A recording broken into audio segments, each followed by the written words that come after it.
L'eau est froide, l'eau est chaude, l'eau est tiède. Nous le disons très souvent, sans forcément toujours nous rendre compte que la sensation de chaud et de froid est une notion très relative. Les embruns d'eau de mer que l'on reçoit sur un voilier nous paraissent froids en plein été, mais chauds en plein hiver. Pourquoi se brûle-t-on avec une cuillère métallique dont une partie est dans l'eau bouillante ? Pourquoi souffle-t-on sur la surface de la soupe versée dans un bol pour la refroidir ? Chaleur, transfert thermique, énergie interne, température sont des notions physiques auxquelles on pense naturellement lorsque l'on évoque toutes ces questions. Mais le mot chaleur, par exemple, conduit souvent à des ambiguïtés et à des confusions, notamment avec le concept de température.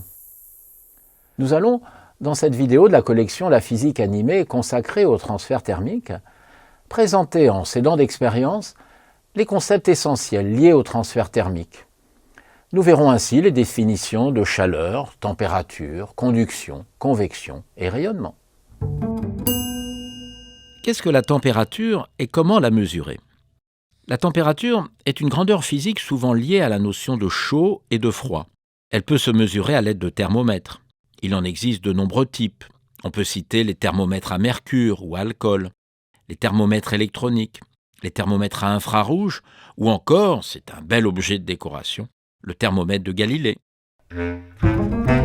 Historiquement, Anders Celsius a fondé une des premières échelles de température en prenant pour valeur 0 la température de solidification de l'eau et pour la valeur 100 sa température d'ébullition, sous une pression de 1 bar. C'est un choix arbitraire. Certains pays utilisent l'échelle Fahrenheit pour laquelle la glace fond à plus 32 degrés Fahrenheit et l'eau bout à plus 212 degrés Fahrenheit, toujours sous une pression de 1 bar. Le physicien allemand Daniel Gabriel Fahrenheit avait décidé de fixer la référence 0 degré Fahrenheit à la température de solidification d'un mélange de chlorure d'ammonium et d'eau. Et il a choisi que 100 degrés Fahrenheit correspondrait à la température d'une personne en bonne santé. On passe de l'échelle Fahrenheit à l'échelle Celsius à l'aide de la relation suivante. La température en degrés Fahrenheit est égale à 9/5 fois la température en degrés Celsius, plus 32. Ainsi, quand il fait 25 degrés Celsius, il fait 77 degrés Fahrenheit, et le 0 degré Fahrenheit correspond à moins 18 degrés Celsius. Dans le système international d'unités, la température se mesure en Kelvin, noté K. En effet, c'est Lord Kelvin qui a permis de faire le lien entre l'agitation microscopique interne dans la matière et la température. Il a défini ainsi un zéro absolu, correspondant à l'agitation microscopique de la matière, quasi nulle. Ensuite, les intervalles de l'échelle du Kelvin sont identiques à ceux du degré Celsius. Une température, grand T, exprimée en Kelvin, est reliée à la température petit t, exprimée en degrés Celsius, par la relation grand T en Kelvin égale la température en degrés Celsius, plus 273,15. Une variation de température d'un Kelvin est ainsi équivalente à une variation d'un degré Celsius, et lorsqu'il fait 25 degrés Celsius, il fait aussi 298,15 Kelvin.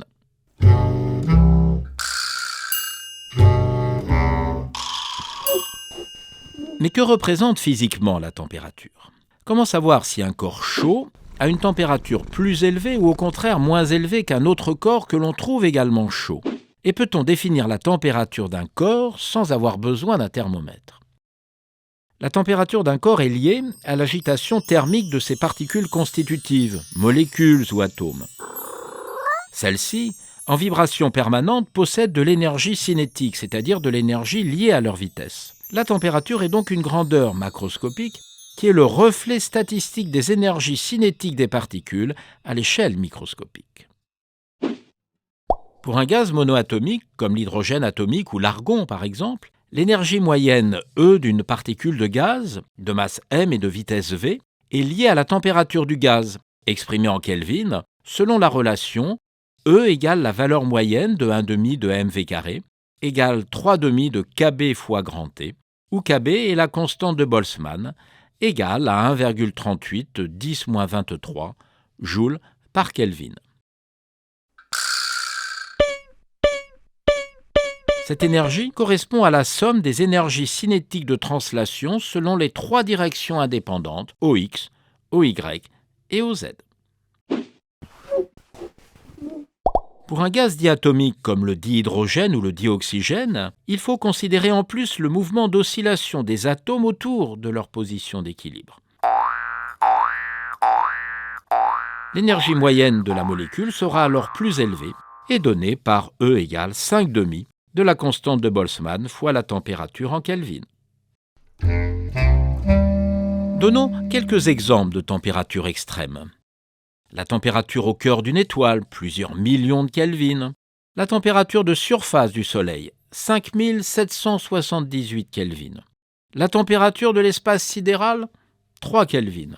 La température d'aimant supraconducteur, 2 Kelvin, soit moins 271,15 degrés Celsius. En piégeant des atomes entre 2 faisceaux laser dirigés en sens contraire, on arrive à les ralentir et à les refroidir jusqu'à des températures de l'ordre du millikelvin.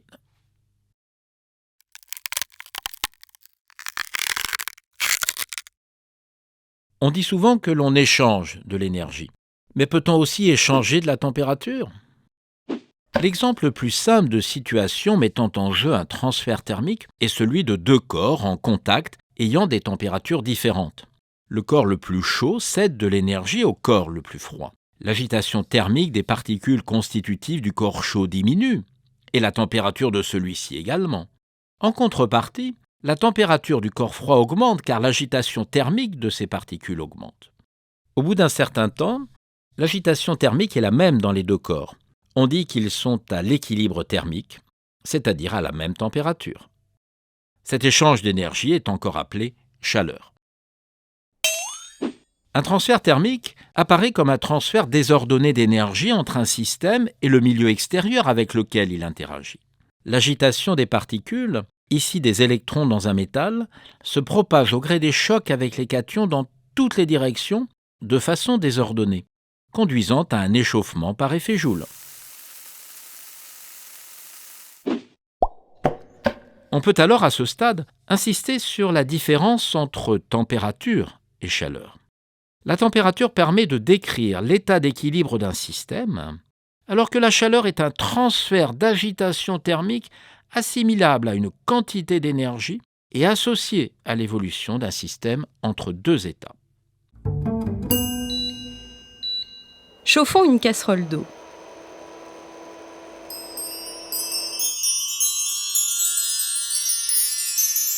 La température de l'eau passe de 23 degrés à 100 degrés Celsius. Il y a bien eu un échange d'énergie qui a provoqué une modification de la température, mais certainement pas un échange de température. Il est à noter que lorsqu'on atteint la température d'ébullition de l'eau dans la casserole reste à 100 degrés Celsius. La chaleur apportée par le chauffage sert au changement d'état, c'est-à-dire à transformer l'eau liquide en vapeur.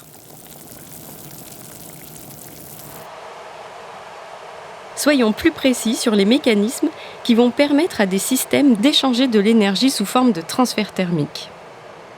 Pour commencer, prenons l'exemple familier d'un bol que l'on va remplir avec de l'eau bouillante.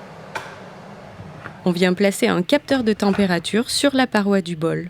À l'aide d'un peu de pâte thermique, nous nous assurons du joint thermique entre le capteur et la surface du bol. On observe que le bol est initialement à température ambiante, environ 22 degrés Celsius. Rapidement, l'eau très chaude cède de l'énergie au bol et par conduction, le bol s'échauffe.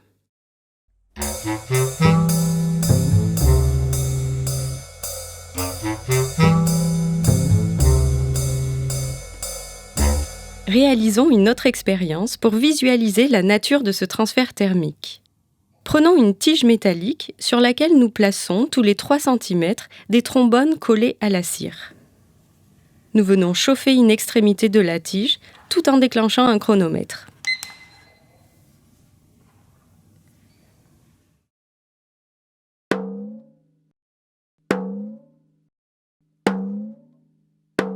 Nous observons que les trombones tombent petit à petit lorsque la tige métallique atteint la température de fusion de la cire.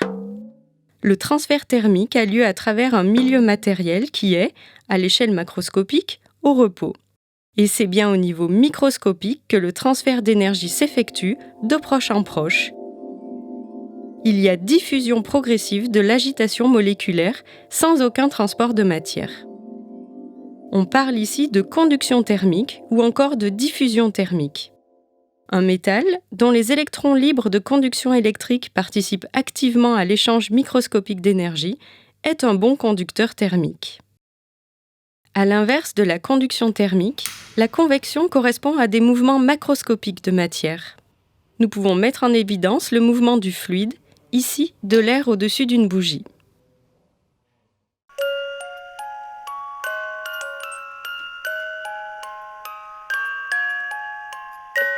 La différence de température locale de l'air provoque des mouvements d'air sous l'hélice. Le moulin est mis en mouvement. Observons le même phénomène dans un liquide. Afin de matérialiser le mouvement, on dispose d'un peu d'huile colorée en rouge au fond d'un bécher. On ajoute ensuite, au-dessus, de l'huile non colorée.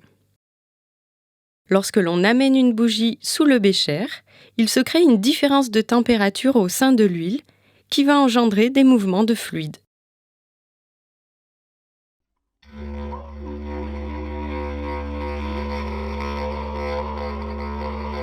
On observe de beaux panaches qui s'élèvent puis redescendent lorsque leur température a diminué.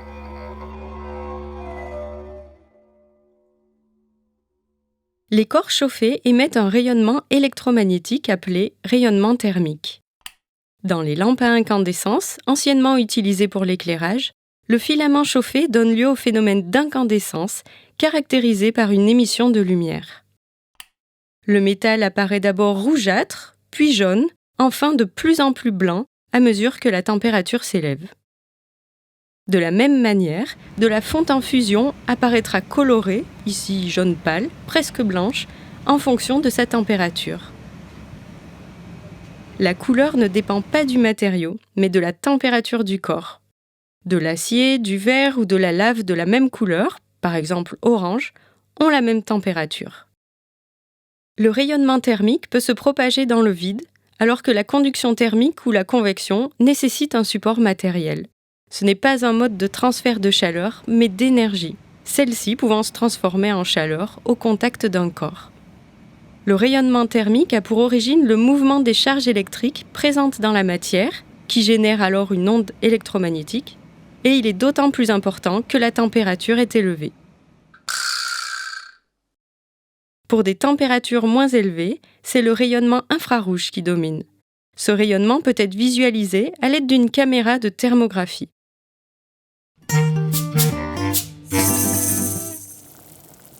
Pour finir, voici une situation qui met en scène les 3 types de transfert thermique que nous venons d'évoquer.